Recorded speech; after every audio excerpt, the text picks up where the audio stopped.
आरंभ करते हैं। ये सेशन के शुरुआत में हम एक विषय पे संक्षेप में बात करना चाहेंगे, कुछ जानकारी रखना चाहेंगे, और वो है पंच प्राणा। जीव में, मनुष्य में जो पंच प्राणा है उसके बारे में संक्षेप में हम जानना चाहेंगे। वैसे एक व्यक्ति जब जीवित होता है तो वो कैसे जीवित रहता है? प्राण शक्ति स्थूल शरीर से उनका जुड़ा हुआ होता है और आत्मा भी वहां पे बसी हुई होती है। आत्मा अमर है और उसको कोई खत्म नहीं कर सकता। लेकिन जो पंच महाभूत है, पृथ्वी, अग्नि, जल, आकाश, वायु, ये पंच महाभूत हमारे पंच प्राणों के साथ समन्वय में रहते हैं और स्थूल शरीर से वो तालमेल बना के रखते हैं। और जो आत्मा है वो जब हमारे शरीर में रहेंगे वो जीवन बनता है, और जैसे आत्मा शरीर से निकल जाती है धीरे धीरे ये पंच महाभूत भी डिसइंटीग्रेट होती है और विलीन हो जाती है। जैसे एक स्वरूप में आती है, बाद में वो विलीन भी हो जाती है। तो ये जीवन है। वो पंच प्राणा, उसके बारे में अगर हम बोले तो वो नाम कुछ इस प्रकार होंगे: प्राण वायु, अपान वायु, समान वायु, उदान वायु और व्यान वायु। ये तो विषय बहुत ही गंभीर है, बहुत गंभीर है, इसमें बहुत कुछ जानने लायक है।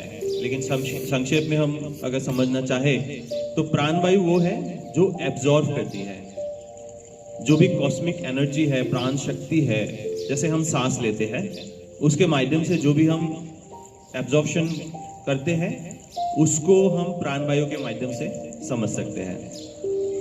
तो उसका फंक्शन है एब्जॉर्प्शन। उसी प्रकार विपरीत तरीके से जो अपान वायु है उसका मूलभूत कार्य है एलिमिनेट करना, जैसे एक्सेल करना।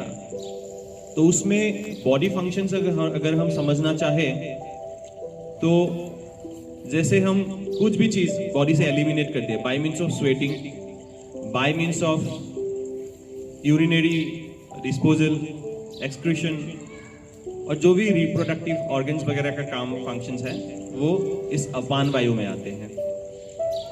फिर समान वायु, जैसे शब्द ही बताते हैं समान, बैलेंस। तो समान वायु में ये होता है, ये वो स्तर है जिसमें इनहेलेशन है लेकिन इसके बाद, और एक्सहेलेशन है उसके पहले। मतलब it's a stage between inhalation and exhalation. ये एक प्रकार से हम मेंटेनेंस समझ सकते हैं, जिसमें प्रिजर्वेशन बॉडी करती है, एसिमिलेशन बॉडी करती है, कंटिन्यूएशन बॉडी करती है। तो एक मेंटेनेंस जैसा फंक्शन हो गया।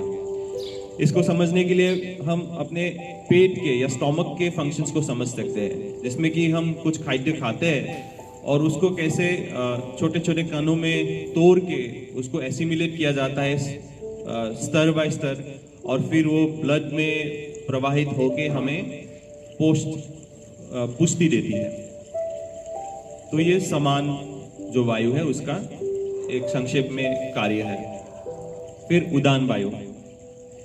उदान वायु को हम एक्सटेंशन स्टेज ऑफ समान वायु समझ सकते हैं संक्षेप में। ये हमें एक उच्च स्तर पे ले जाने की सहायता करती है। जैसे हम जो फेशियल एक्सप्रेशंस देते हैं या बात करते हैं, कुछ बोल पाते हैं, वो उदान वायु के वजह से है। विशुद्धि चक्र से इसका संबंध है और बहुत कुछ इसके मतलब गंभीर तरीके से देखा जाए तो बहुत कुछ है। फिर आता है फाइनली फिफ्थ व्यान वायु। तो व्यान वायु इन पर्टिकुलर कुछ ऐसा नहीं है। व्यान वायु ये जो चारों वायु है, प्राण, फिर अपान, समान और उड़ान, ये चारों वायु को जो सर्कुलेशन सिस्टम से इसको संभालती है वो व्यान वायु है। तो व्यान वायु का ये है कि पूरे बॉडी को जो भी एलिमेंट्स है उससे जोड़े रखना, सर्कुलेशन रखना, तो व्यान वायु है। तो विभिन्न रोग विकार के कारण ये वायु में असंतुलन होना होता है, एक या एक से अधिक।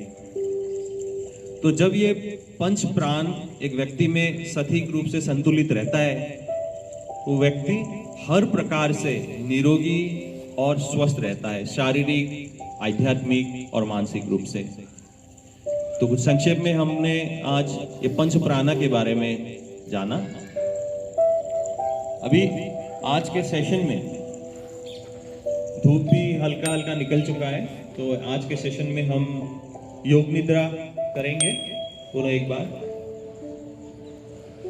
आप जैसे सब भली भांति ज्ञात है, योग निद्रा के लिए आपको शवासन में पूरब दिशा, मतलब इस तरफ मेरी तरफ सर रख के लेटना है। तो प्रस्तुत हो जाइए।